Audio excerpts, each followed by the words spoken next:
కనిపించని నేస్తంతో చాలా జాగ్రత్తగా ఉండండి. కనిపించని నేస్తం ఎవరంటే ఏఐ. ఏఐ గురించి చెప్పి నేను ఒక వీడియో కూడా చేశాను. అలాగే హైదరాబాద్కి సంబంధించిన ఒక సాఫ్ట్వేర్ అమ్మాయి తన హెల్త్ గురించి ఏఐకి చెప్పి తను వెయిట్ లాస్ అవ్వాలంటే ఏం చేయాలంటే ఏఐ తన డైట్ ప్లాన్ చెప్పిందిట. అది తీసుకున్న తర్వాత అమ్మాయి అనారోగ్యానికి గురయ్యి హాస్పిటల్ పాలైందిట.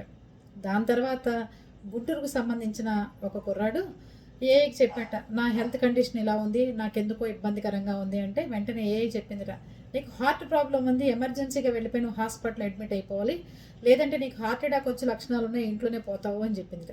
గబగబా అతను బయలుదేరి వెంటనే హాస్పిటల్కి వెళ్ళి జాయిన్ అయితే డాక్టర్ చెప్పారట, అసలు హెల్త్కి ఏఐకి సంబంధం ఏంటి, ఏది పడితే అది మీరు మీ ఇష్టారాజ్యంగా దాంట్లో టైప్ చేసి అవతల నుంచి ఏఐ చెప్పేవన్నీ వినాల్సిన అవసరం ఉందా, మీకు ఎందుకు చేస్తున్నారు ఇట్లాంటి పనులన్నీ అని.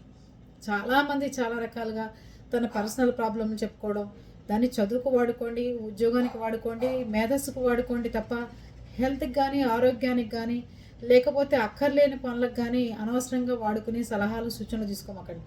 నేను కూడా మధ్యాహ్నం చూసాను ఏయా అని చేసి, ఇవాళ ఆనియన్స్ పొటాటో కాకుండా క్యాలీఫ్లవర్ కాకుండా దేంతో బజ్జీలు వేయమంటావు అని అడిగేదాన్ని.